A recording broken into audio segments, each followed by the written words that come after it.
이 시간에는 믿기, 받기라고 하는 주제를 가지고 주의 말씀을 함께 듣도록 하겠습니다. 요즘 우리나라 사람들이 가장 많은 이야기를 하는 것 중 하나가 집값에 관한 이야기입니다. 서울과 수도권에 있는 집값이 최근에 무척이나 많이 올랐습니다.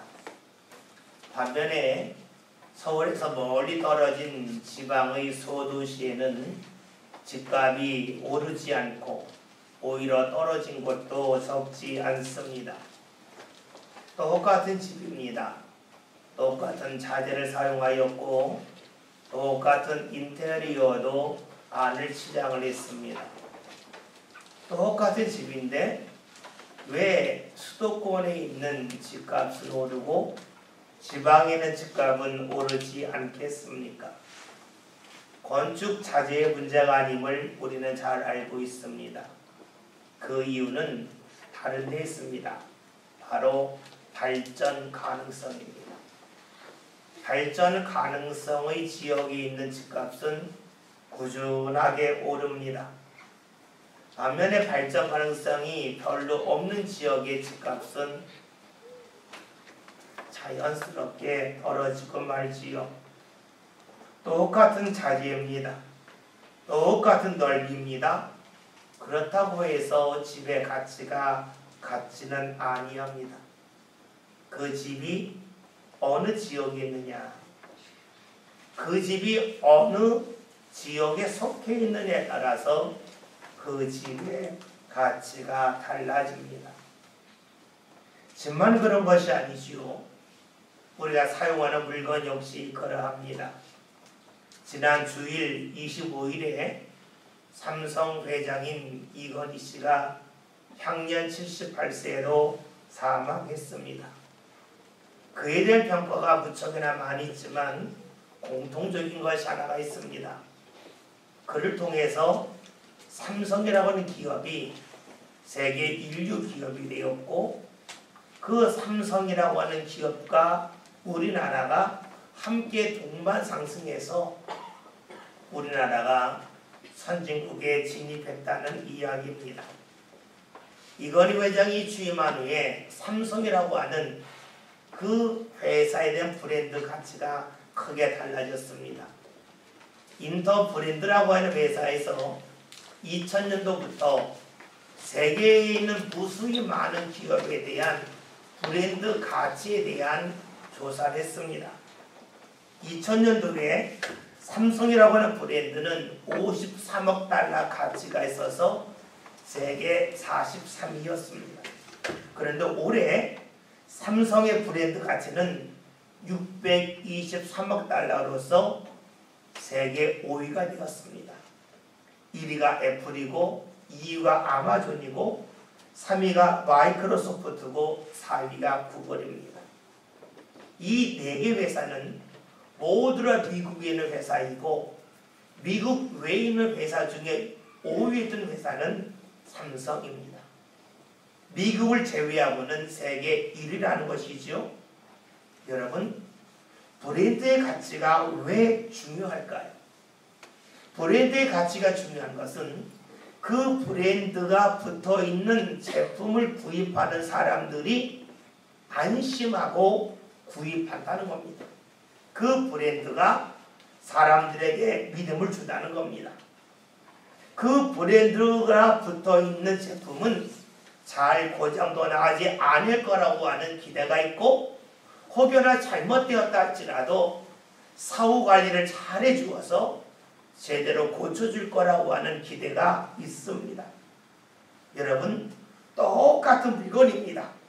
그런데 브랜드 가치가 높은 물건을 사용할 때는 사람들이 안심을 하고 브랜드 가치가 없는 물건을 사용할 때는 왠지 불안하죠.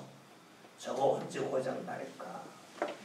저거 고장 나면 제대로 쓸 수 있을까? 하는 그런 마음이 들어서 같은 제품이라 할지라도 브랜드 가치가 낮으면 그 제품에 선뜻 손이 잘 가지 아니합니다.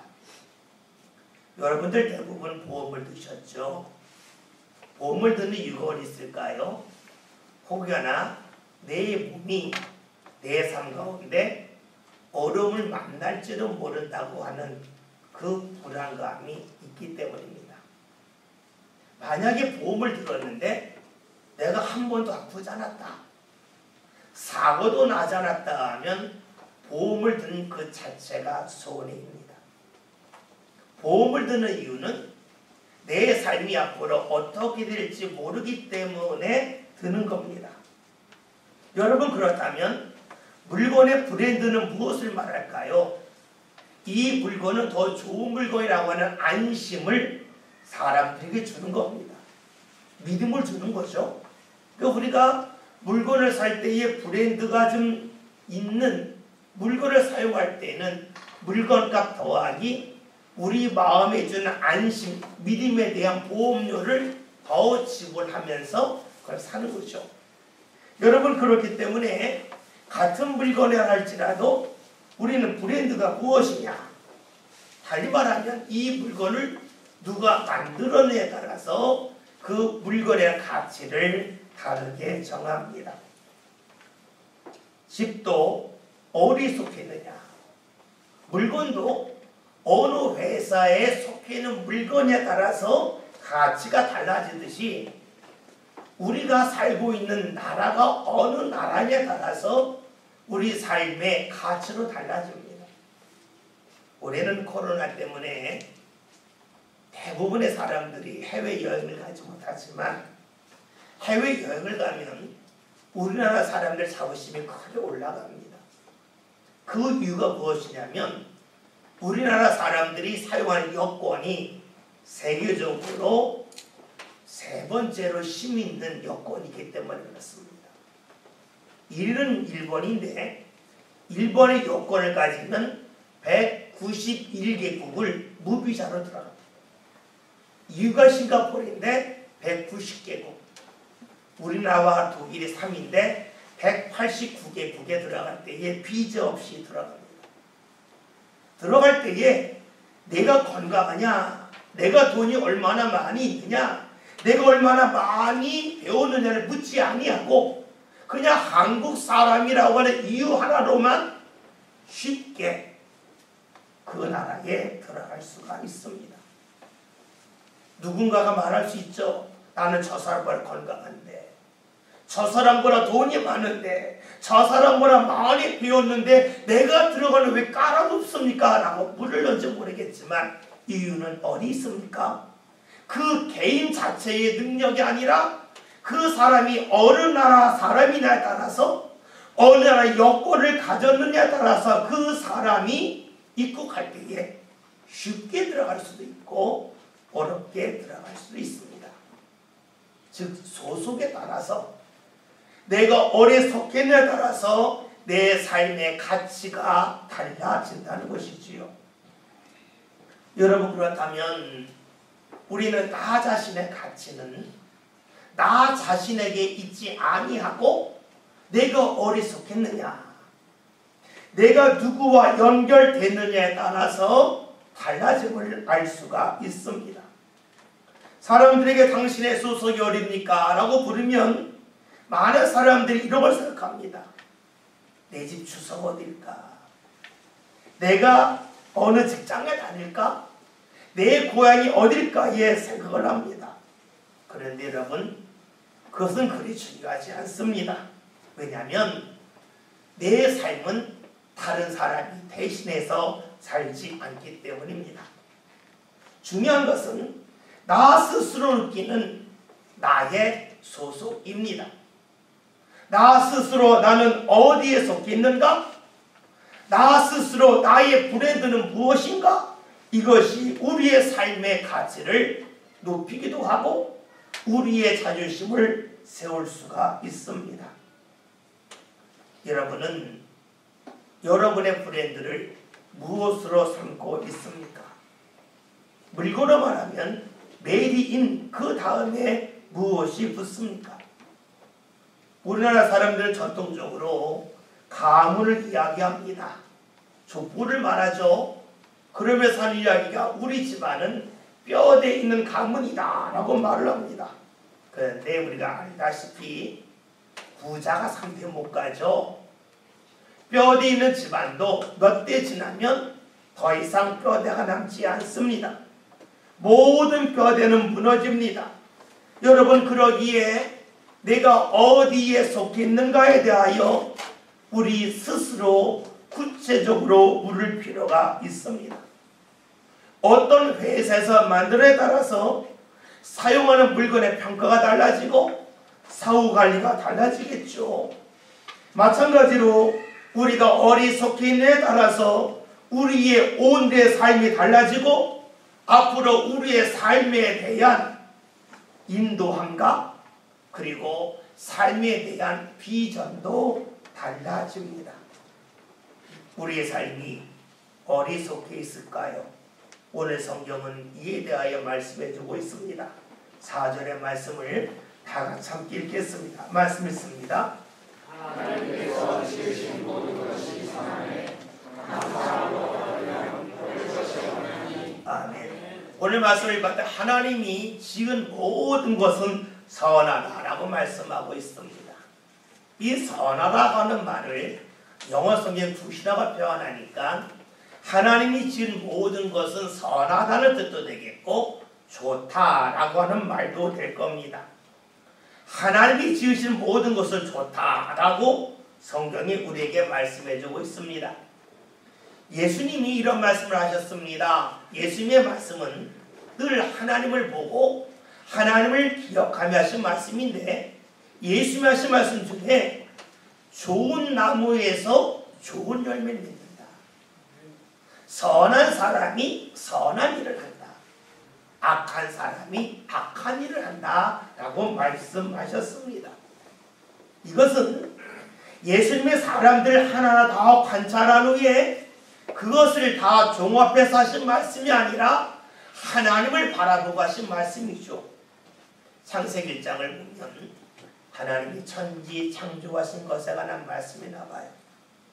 하나님이 천지 창조하실 때에 반복되는 말씀이 있는데 그것은 무엇이냐면 하나님이 무엇을 창조하신 후에 보시기에 좋았더라 하는 겁니다. 하나님이 볼 때 굿이었다는 겁니다. 왜 하나님이 지으신 모든 것은 좋았을까요? 그 이유는 하나님이 좋은 분이기 때문에 그래요. 하나님이 좋은 분이기에 하나님이 만드신 모든 것은 좋을 수밖에 없습니다. 선할 수밖에 없습니다. 하나님이 무엇을 만드셨습니까? 우리가 이런 질문을 받는다면 하나님이 나무를 만드셨고 하나님이 동물을 만드셨고 하나님이 온 우주를 만드셨습니다 라고 말합니다. 즉 하나님이 모든 사물을 만드셨다라고 생각을 하지요. 그런데 여러분 잊지 말할 것이 있습니다. 하나님이 만드신 것은 사물만 만드신 것이 아니라는 겁니다. 하나님이 만드신 것 중에는 사물만이 아니라 사건도 있습니다. 우리가 창세기 다음에 나와 있는 출애굽기의 말씀을 보면 이스라엘이 애굽에서 종살이하는 말씀이 나옵니다. 출애굽기 말대로 나온다는 것이고 애굽에서 기록했다는 것이죠. 그러니까 출애굽기라고 하는 말씀은 이스라엘이 애굽에서 나오는 과정을 기록했다는 것인데 이스라엘이 애굽에서 나올 때 어떻게 나옵니까? 그들이 힘이 있어서 그들이 전략을 잘 짜서 또 이웃나라의 도움을 받아서 나온 것이 아니라는 것이죠. 이스라엘 애굽에서 나온 것은 하나님이 함께 하시는 가운데 나왔습니다. 그러기에 출애굽이라고 하는 사건은 하나님이 하신 일, 하나님이 하신 일을 한자로 역사라고 표현하니까 하나님의 역사라고 표현을 합니다. 그렇습니다. 하나님이 만드신 것은 사물만이 아니라 사건도 만드셨습니다. 사건도 만드신다는 것은 하나님이 모든 일을 주관하여 주심을 말씀하고 있습니다. 오늘 성경에서는 하나님이 지으신 모든 것이 선하다. 사물만이 아니라 사건조차도 선하다, 좋다고 말씀합니다. 우리는 이 말씀을 읽으면 크게 은혜가 되지만 사실 이 말씀을 읽을 때에 마음이 없습니다.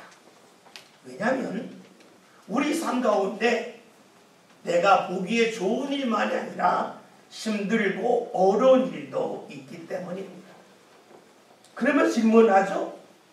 아니 하나님이 이 세상에 짓지 않은 것이 없는데 모든 것을 지으셨고 선하게 지으셨는데 왜 내 삶 가운데 좋지 않은 일이 있습니까?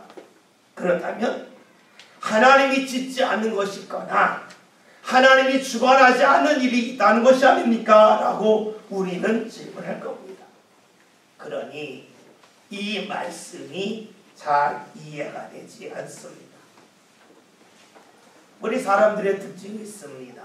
그것은 무엇이냐면 우리는 이해해야 믿는다는 겁니다. 이해가 되지 않으면 잘 믿을 수 없습니다.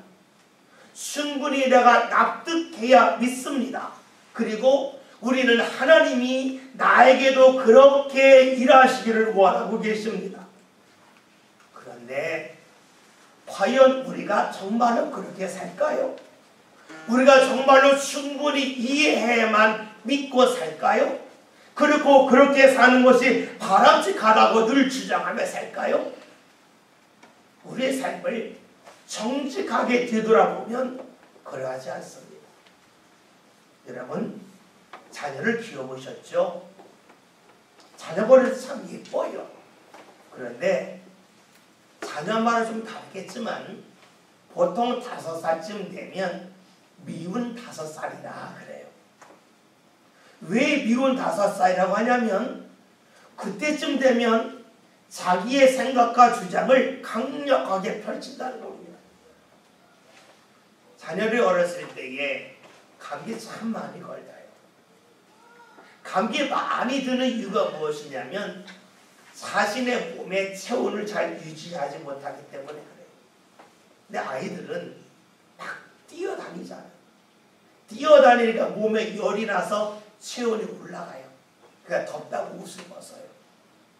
외출하자고 그럴 때에도 덥다고 옷을 벗어요. 덥죠? 체온이 올라갔으니까. 근데 밖에 나가면 기온이 있어요. 몸의 온도인 체온이 있고 공기 중에 온도인 기온이 있어요.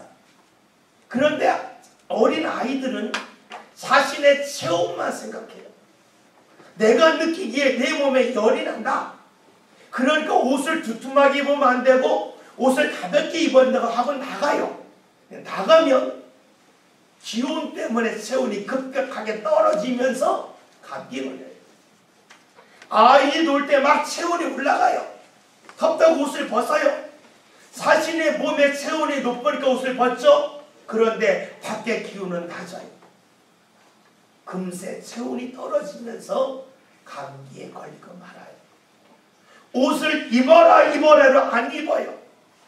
부모들이 말하죠. 왜 이렇게 말 안 듣냐고. 엄마 말 왜 믿지 않냐고 이야기해요. 그런데 아이들은 이해할 수 없는 거예요. 왜냐? 자신의 몸의 체온이 올라가 있기 때문에 기온이 낮다는 말을 이해하지 못해요. 그럴 때 부모가 뭐라고 말합니까? 네가 이해하는 대로 움직여라 옷 입어라 그러지 않아요. 막 화를 내요. 왜 부모 말 듣지 않냐고, 왜 부모 말 믿지 않냐고 막 화를 내요. 자녀가 이해하지 못했는데 믿으라고 말하는 게 부모예요. 왜냐? 부모는 자녀의 체온만이 아니라 밖의 기온까지도 생각하기 때문에 그래요. 자녀들은 어떠합니까? 자신의 체온만 생각할 뿐 밖의 기온을 생각하지 않아요. 자녀는 자기 몸의 온도만 생각해요. 자기만 알아요. 그러는 가운데 부모의 말을 믿지 않고 감기 걸리고 맙니다. 부모와 자녀의 나이 차이는 30에서 40입니다. 40살 뿐이 차이가 나지 않아도 이해할 수가 없고 믿을 수가 없어요. 하나님과 우리의 차이는 얼마나 날까요? 부모와 자녀의 나이 차이가 30, 40년인데 하나님과 우리의 차이를 연도로 정한다면 비교할 수가 없어요. 그런데 우리는 말해요. 내가 느끼는 체온 때문에 하나님이 말씀하시는 기온을 인정할 수 없다고, 이해할 수 없다고, 그러니까 믿을 수 없다고 말을 합니다. 이것은 크나큰 어리석음입니다. 성경은 우리에게 무엇을 이야기합니까? 이해를 말하지 않습니다. 믿음을 말하고 있습니다. 여러분, 사람들은 질문합니다. 지금 내 삶 가운데 안 좋은 것이 느껴지는데 어떻게 좋으냐고, 믿느냐고 말을 하죠. 우리가 더울 때에는 찬물이 생각이 나요. 추울 때는 뜨거운 물이 생각이 납니다. 그렇죠. 우리 몸의 상태에 따라서 찬물, 더운 물, 우리는 좋아하는 것이 달라집니다. 그런데 기억해야 될 것이 있습니다. 우리가 찬물을 찾는 것은 내 체온이 높기 때문인데 그 체온은 늘 유지되는 것이 아니라는 겁니다. 찬물을 찾았지만 10분 후에 더운 물을 찾을 수 있습니다. 하나님이 우리에게 주시는 것은 모든 것이 좋은 것이지만 지금 나 스스로 내 삶의 체온을 제대로 조절하지 못하여서 좋은 것이 좋지 않게 보일 때가 적지 않습니다. 그렇게 우리에게 필요한 것이 무엇입니까? 우리의 감각을 믿는 것이 아닙니다. 다시 말하면 내 몸의 체온도 중요하지만 더욱 중요한 것은 기온이라는 것입니다. 사람은 어떻게 살 때에 바르게 살 수 있을까요? 체온을 중심으로 살지 않고 기온을 생각하며 사는 사람입니다. 이것을 신앙적으로 본다면 하나님을 바라볼 때에 내 삶 가운데 좋지 않은 일이 있으니까 하나님이 나에게 좋은 것을 안 주셨다라고 말하는 것이 아니라 하나님은 내게 좋은 것을 주고 계시지만 지금 내 삶의 체온을 내가 제대로 조절하지 못하여서 이것이 좋지 않게 느껴진다라고 고백하는 것이 바로 복된 사람의 모습입니다. 다시 말하면 자신이 아닌 하나님을 믿는 사람들이 좋은 것을 볼 수가 있습니다. 하나님을 믿는 것, 하나님을 믿으며 사는 사람들이 이 세상을 살아가면서 좋은 것을 얼마든지 붙잡고 살아갈 수 있다는 것이지요. 그래서 오늘 말씀을 다시 한번 볼까요? 4절 말씀을 보겠습니다. 다 같이 봅니다. 하나님께서 지으신 모든 것이 선하에 감사하고 하면 버릴 것이 없나니. 아멘. 하나님이 우리에게 주시는 일, 사건은 모두 다 좋다는 겁니다. 이런 하나님을 믿을 때에 우리 삶 가운데는 모든 것을 감사하며 받을 수가 있고 버릴 것이 하나도 없다라고 말씀합니다. 여러분, 하나님이 주시는 것을 우리는 기대할 때에 주로 기적적인 것을 많이 기대합니다. 내가 배고플 때에 먹을 것을 다 갖다 주시고 내가 추울 때 내 몸에 확 열기가 나게 하시는 기적적인 일을 많이 기대합니다. 그러나 하나님의 역사는 그러하지가 않습니다. 하나님은 우리 삶이 기적적인 삶이 아니라 무언가 심고 거두는 삶을 살기를 원하신다는 것이지요. 마태복음 4장을 보면 예수님께서 40일 금식하신 후에 마귀가 와서 말합니다. 네가 하나님의 아들이라면 이 돌들을 명하여 떡덩이가 되게 하라 라고 말했습니다. 예수님은 그런 마귀의 말을 거절하십니다. 왜냐하면 예수님은 떡이 절실하게 필요한 순간에도 하나님의 뜻대로 사는 것이 가장 좋은 것임을 아셨기 때문입니다. 하나님이 원하시는 것은 기적적인 것이 아니라 심고 거두기를 원하신다는 겁니다. 즉 무언가 준비하고 그 준비한 것이 잘 결실맺도록 우리의 삶에 수고하는 것을 주께서 원하시고 그것이 우리 삶 가운데 이육됨을 예수님은 아셨습니다. 예전에 방송인 이경규 씨가 이런 이야기 한 적이 있습니다. 산에 오를 때 대부분의 사람들은 가볍게 오른다는 겁니다.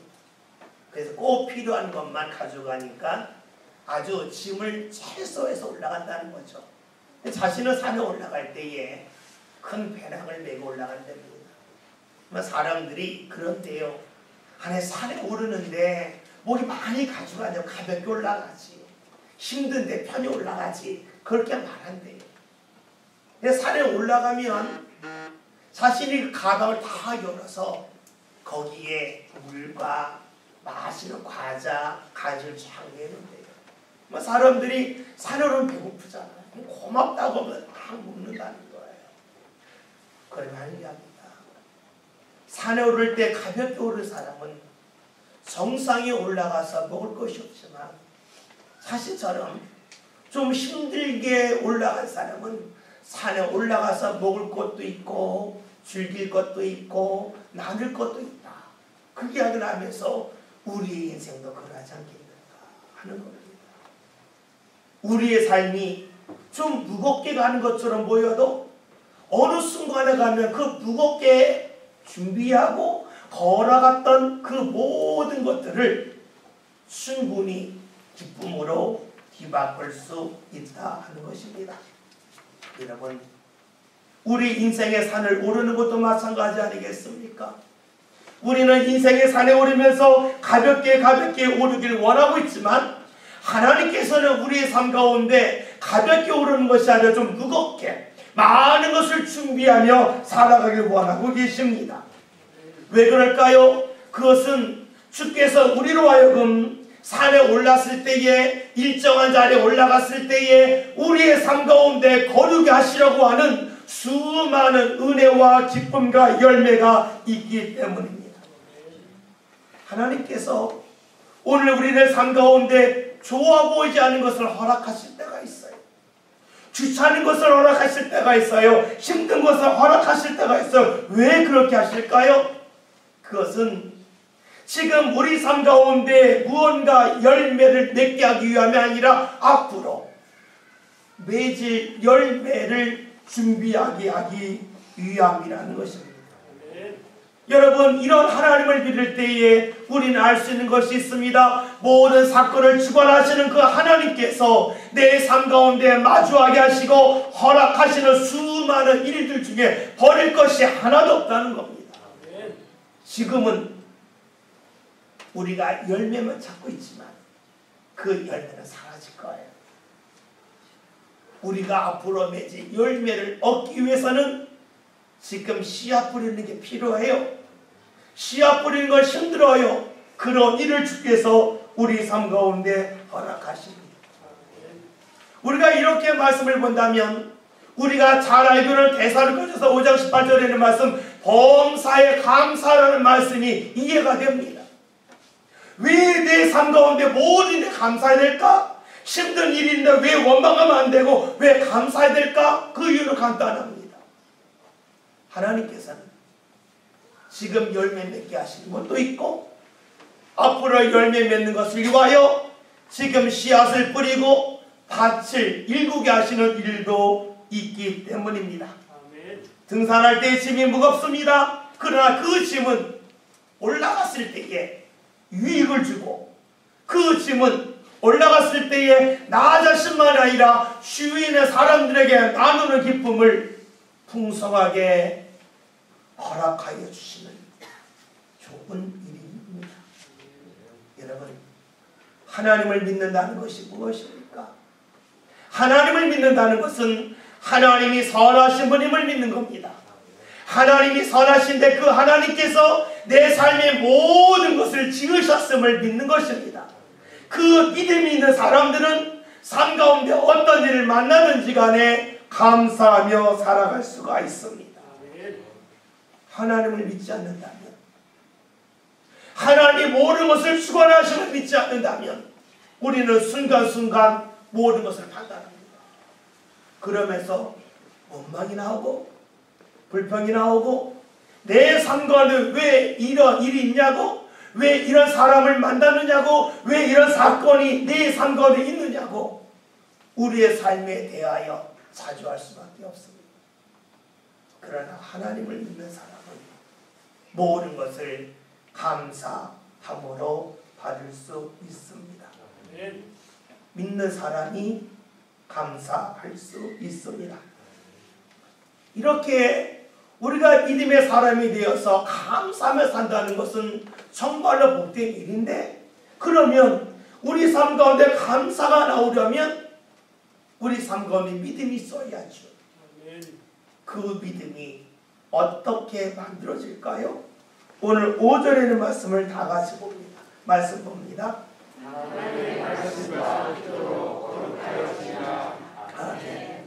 우리는 이 말씀을 이렇게 이해할 때가 많아요.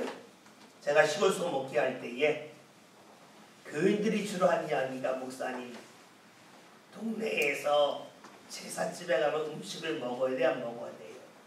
그럼 어떤 분이 그래, 그럴 거 없어, 그냥 십자가 쭉 끄고 먹으면 괜찮아, 뭐 그런 얘기 있어. 그러면 거룩해진다, 우상이 따따따 나간다. 우리는 말씀과 기도로 거룩해지는 것이, 음식이 거룩해지는 것을 생각할 때가 많아요. 그런데 정말로 중요한 것은 말씀과 기도로 거룩해지는 것은 음식이 아니라 우리 자신이라는 사실입니다. 여러분 잊지 맙시다. 말씀과 기도를 통하여 거룩해지는 것은 나 자신입니다. 사람들은 이것을 물어요. 그것이 과학적으로 증명됩니까? 거룩해지는 것이 과학적으로 증명됩니까? 라고 묻습니다. 과학적으로 증명할 수는 없지만 우리는 주위에서 일어나는 일을 통하여 충분히 이 말씀을 이해하고 믿을 수가 있습니다. 우리 교회 성도 중에 박건우라고 하는 성도가 있었습니다. 그는 중학교 때에 미국으로 이민을 가서 미국에서 대학까지 나오고 미국 시민권자입니다. 그가 우리나라 자주 왔습니다. 우리나라 오면 잠시지 않고 오래 있는 거예요. 제가 어느 날 좀 짓궂은 질문을 했어요. 건우 씨는 미국 영화 볼 때에 그 영화 보면 자막이라고 하잖아요. 자막을 봐요? 아니면 자막 한번 듣기만 해요? 되게 궁금하더라고요. 단 이야기가 자막을 봐요. 한국에서 한국 사람들이 있다 보니까 자막을 봅니다. 그래서 물었어요. 왜 그렇게 그게 편해요? 물어봤어요. 그럼 미국 갔을 때에 영어는 잘 돼요? 그래서 한 이야기가 미국에 가면 한동안은 영어가 안 돼요. 그 말 아니에요. 한국에서 한국말을 계속 쓰다 봤더니 미국에 영어가 잘 안 들린다는 거예요. 근데 한 달 정도 지나면 다시 자신이 가진 영어 실력이 나와서 영어를 잘 들리고 영어도 말을 잘 한다는 거예요. 잘 알았던 말인데 사용하지 않으면 그 말이 점점점 어려워져요. 그 말을 듣기가 어려워요. 그 말 하기도 어려워져요. 이것은 무엇을 말할까요? 우리는 하나님을 믿는 믿음의 사람이에요. 그런데 우리가 하나님과 교제하는 일을 하지 않으면 어떻게 될까요? 주의 말씀이 잘 들리지가 않아요.